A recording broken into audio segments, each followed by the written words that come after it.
Mother's asleep. She asked me to read you a bedtime story. Go ahead and get cozy. This is the story of the youth who went forth to learn what fear was. I hope you don't scare easily. Here we go. A certain father had 2 sons, the elder of whom was smart and sensible and could do everything, but the younger was stupid and could neither learn nor understand anything. And when people saw him, they said, "There's a fellow who will give his father some trouble." When anything had to be done, it was always the elder who was forced to do it. But if his father bade him fetch anything when it was late or in the night time, and the way led through the churchyard or any other dismal place, he answered, "Oh no, father, I'll not go there. It makes me shudder," for he was afraid. Or when stories were told by the fire at night which made the flesh creep, the listeners sometimes said, "Oh, it makes us shudder." The younger sat in a corner and listened with the rest of them, and could not imagine what they could mean. They are always saying, "It makes me shudder, it makes me shudder." It does not make me shudder, thought he. That too must be an art of which I understand nothing. Now it came to pass that his father said to him one day, "Hearken to me, thou fellow in the corner there. Thou art growing tall and strong, and thus thou too must learn something by which thou canst earn thy living. Look how thy brother works, but thou dost not even earn thy salt." "Well, father," he replied, "I'm quite willing to learn something. Indeed, if it could be but managed. I should like to learn how to shudder. I don't understand that at all yet." The elder brother smiled when he heard that, and thought to himself, "Good God, what a blockhead that brother of mine is. He will never be good for anything as long as he lives. He who wants to be a sickle must bend himself betimes."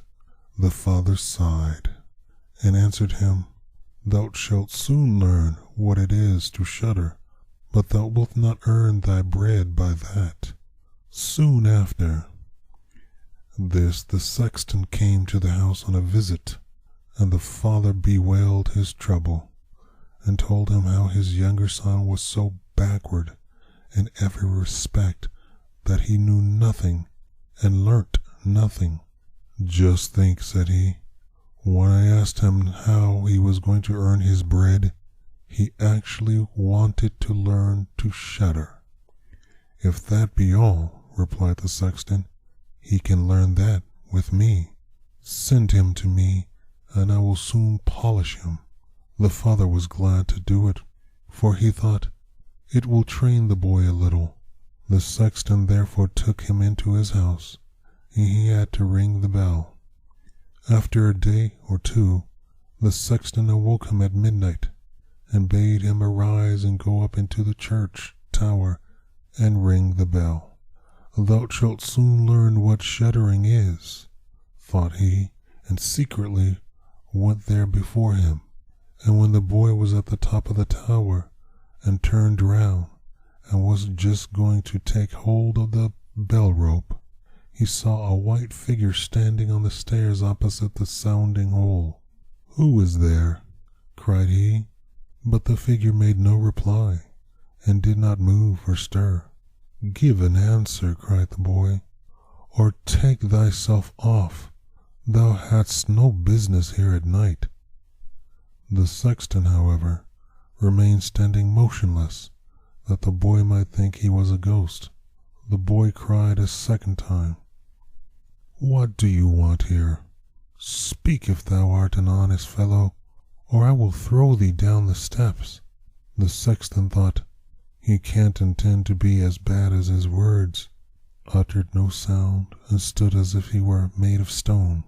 Then the boy called him for a third time, and as that was also to no purpose, he ran against him and pushed the ghost down the stairs, so that it fell down 10 steps and remained lying there in a corner. Thereupon he rang the bell, went home, and without saying a word, went to bed and fell asleep. The sexton's wife waited a long time for her husband, but he did not come back. At length she became uneasy, and wakened the boy and asked, "Dost thou not know where my husband is? He climbed upon the tower before thou didst." "No, I don't know," replied the boy, "but someone was standing by the sounding hole on the other side of the steps, and as he would neither give an answer nor go away, I took him for a scoundrel and threw him downstairs. Just go there and you will see if it is he." "I should be sorry if it were." The woman ran away and found her husband, who was lying moaning in the corner, and he had broken his leg. She carried him down, and then with loud screams she hastened to the boy's father. "Your boy," cried she, "has been the cause of a great misfortune. He has thrown down my husband down the steps and made him break his leg. Take the good-for-nothing fellow away from our house." The father was terrified and ran thither and scolded the boy. "What wicked tricks are these?" said he. "The devil must have put this into thy head." "Father," he replied, "do listen to me. I am quite innocent. He was standing there by night like one who was intended to do some evil. I did not know who it was, and I entreated him 3 times, either to speak or to go away." "Ah," said the father, "I have nothing but unhappiness with you. Go out of my sight. I will see thee no more." "Yes, father, right willingly. Wait only until it is day. Then will I go forth and learn how to shudder, and then I shall, at any rate, understand one art which will support me." "Learn what thou wilt," spake the father. "It is all the same to me. Here are 50 thathers for you. Take these and go into the wide world, and tell no one from whence thou comest, and who is thy father, for I have reason to be ashamed of thee." "Yes, father, I shall be as you will. If you desire nothing more than that, I can easily keep it in mind." When day dawned, therefore, the boy put his 50 thathers into his pocket, and went forth into the great highway, and continually said to himself, "If I could but shudder, if I could but shudder." Then a man who heard this conversation, which the youth was holding with himself, and when they had walked a little farther to where they could see the gallows, the man said to him, "Look, there's 3 where 7 men have married the rope-maker's daughter, and are learning how to fly. Sit down below it, and wait till night comes, and you will soon learn how to shudder." "If that is all that is wanted," answered the youth, "it is easily done. But if I learn how to shudder as fast as that, thou shalt have my 50 thathers. Just come back to me early in the morning." Then the youth went to the gallows, sat down below it, and waited till the evening came, and as he was cold, he lighted himself a fire. But at midnight the wind blew so sharply that in spite of his fire he could not get warm, and as the wind knocked the hanged men against each other, and they moved backwards and forwards, he thought to himself, "Thou shiverest below by the fire, but how those above must freeze and suffer." And as he felt pity for them, he raised the ladder and climbed up, unbound one of them, after the other, and brought down all 7. Then he stirred the fire, blew it, and set them all around it to warm themselves. But they sat there and did not stir, and the fire caught their clothes.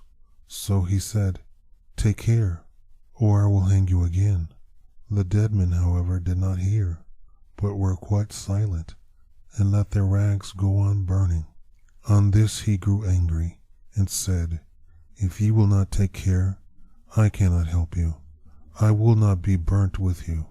And he hung them up again, each in his turn. Then he sat down by his fire and fell asleep.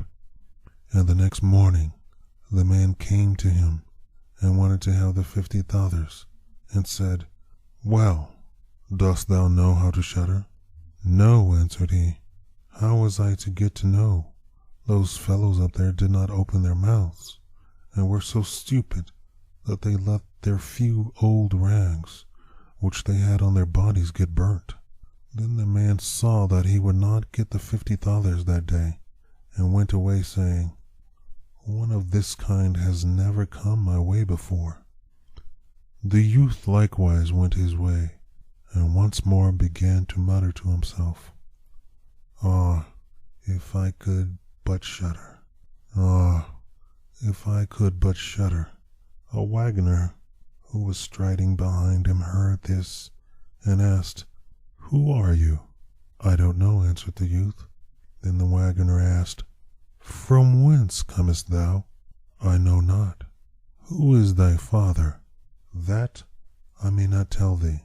"What is it that thou art always muttering between thy teeth?" "Ah," replied the youth, "I do so wish I could shudder, but no one can teach me how to do it." "Give up thy foolish chatter," said the wagoner. "Come, go with me. I will see about a place for thee." The youth went with the wagoner, and in the evening they arrived at an inn, where they wished to pass the night. Then, at the entrance of the room, the youth again said quite loudly, "If I could but shudder! If I could but shudder!" The host, who heard this, laughed and said, "If that is your desire, there ought to be a good opportunity for you here." "Ah, be silent," said the hostess. "So many inquisitive persons have already lost their lives. It would be a pity and a shame if such beautiful eyes as these should never see the daylight again." But the youth said, "However difficult it may be, I will learn it, and for this purpose indeed have I journeyed forth." He let the host have no rest, until the latter told him that no far from thence stood a haunted castle, where any one could very easily learn the shuddering was, if he would but watch it in for 3 nights. The king had promised that he who would venture should have his daughter to wife, and she was the most beautiful maiden the sun shone on.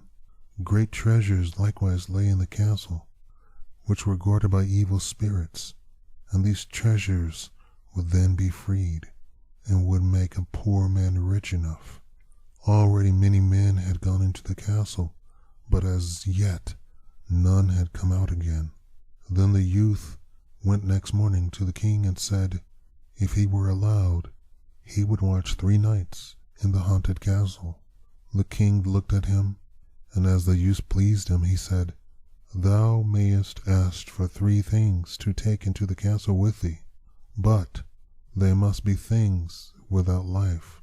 Then he answered, "Then I ask for a fire, a turning lathe, and a cutting board with a knife." The king had these things carried into the castle for him during the day. When night was drawing near, the youth went up and made himself a bright fire in one of the rooms, placed the cutting board and knife beside it, and seated himself by the turning lathe. "Ah, if I could but shudder," said he, "but I shall not learn it here either." Toward midnight he was about to poke his fire, and as he was blowing it, something cried suddenly from one corner, "Ow, meow, how cold we are!" "You simpletons," cried he, What are you crying about? If you are cold, come and take a seat by the fire and warm yourselves." And when he said that, 2 great black cats came with one tremendous leap and sat down on each side of him and looked savagely at him with their fiery eyes. After a short time, when they had warmed themselves, they said, "Comrade, shall we have a game at cards?" "Why not?" he replied, "but just show me your paws." Then they stretched out their claws. "Oh," said he, "what long nails you have! Wait, I must first cut them." Thereupon he seized them by the throat, put them on the cutting board, and screwed their feet fast. "I have looked at your fingers," said he, "and my fancy for card playing has gone."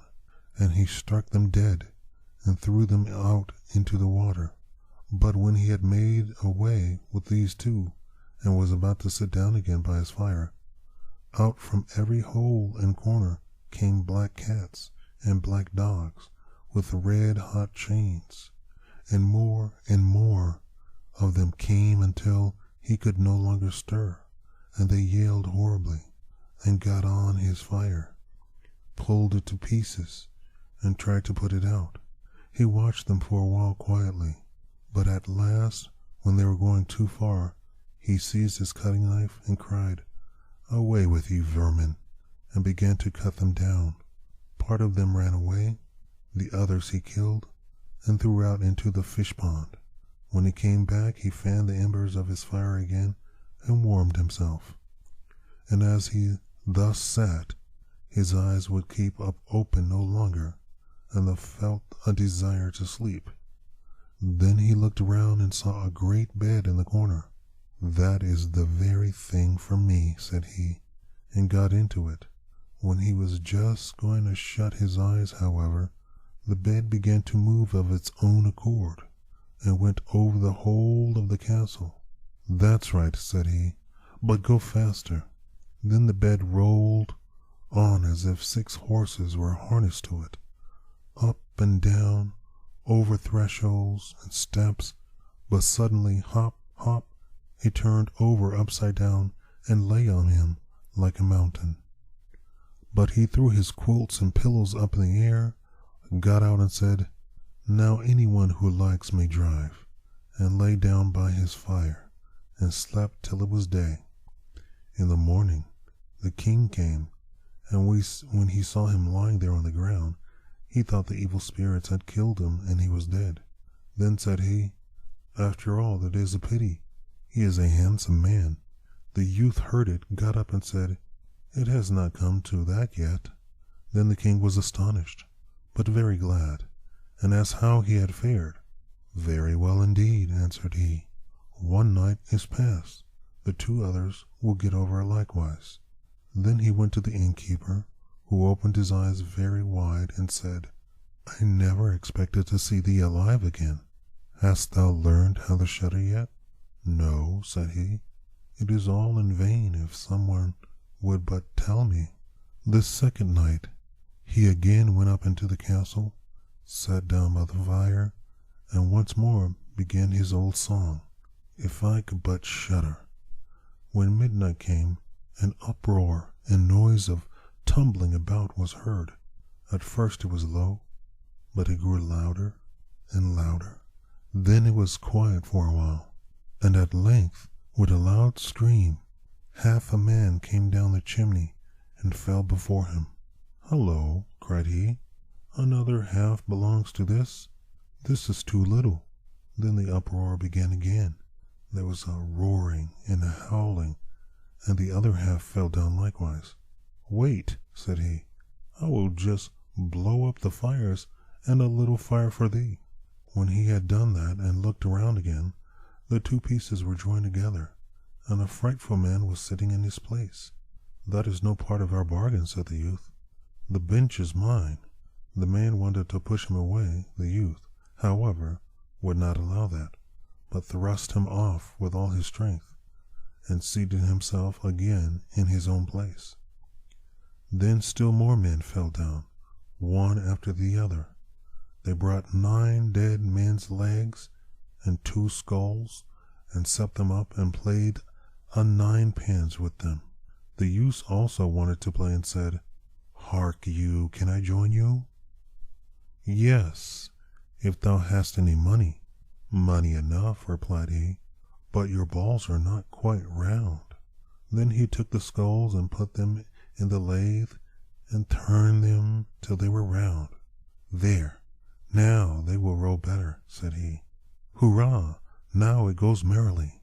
He played with them and lost some of his money, but when it struck 12, everything vanished from his sight. He lay down and quietly fell asleep. Next morning the king came to inquire after him. "How has it fared with you this time?" asked he. "I have been playing at 9-pins," he answered, "and have lost a couple of farthings." "Hast thou not shuddered then?" What?" said he. "I have made merry. If I did but know what it was to shudder." The third night he sat down again on his bench and said quite sadly, "If I could but shudder."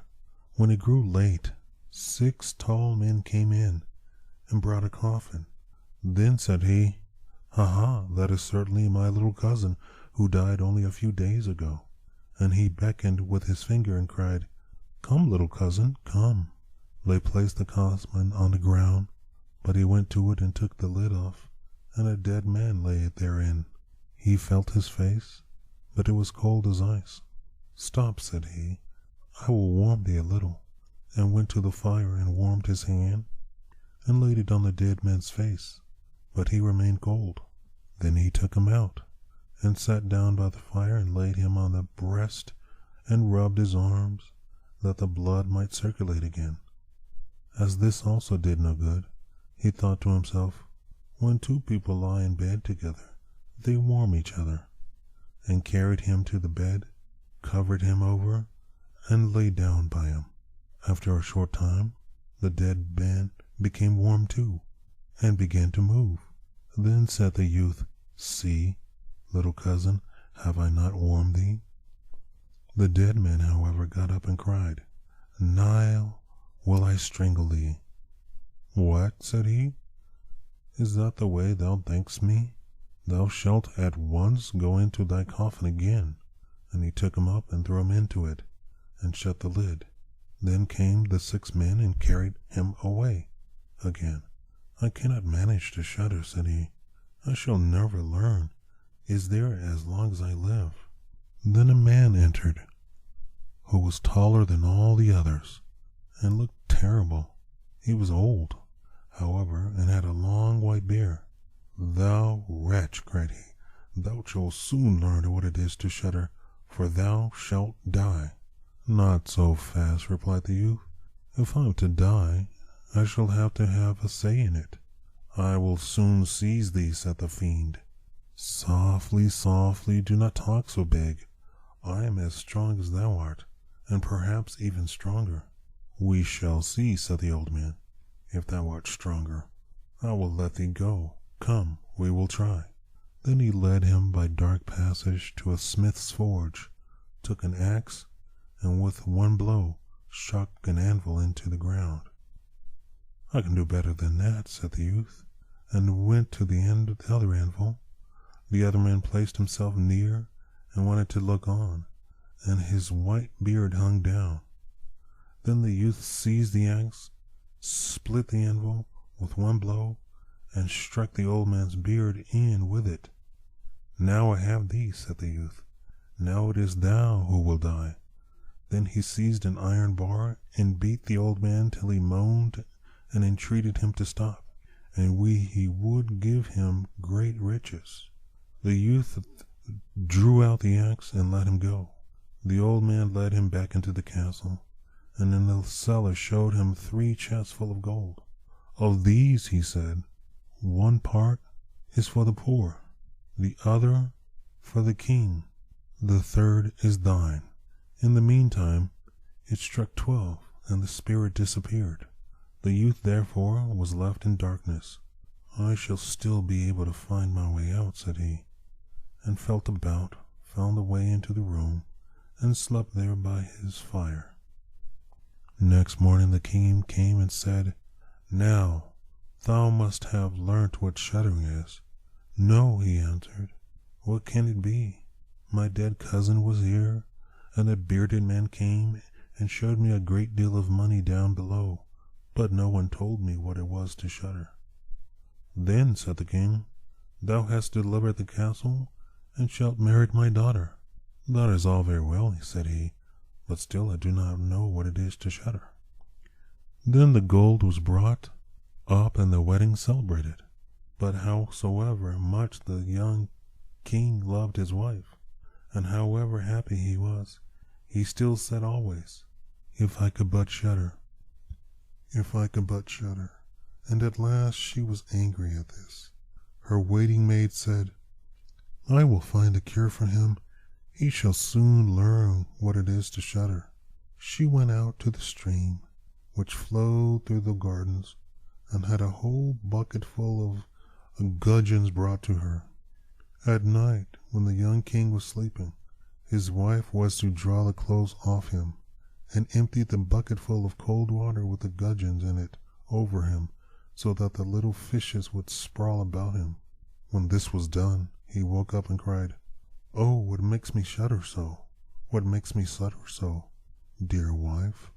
Ah, now I know what it is to shudder." Did you enjoy that? I hope you did. Now rest. Go to bed.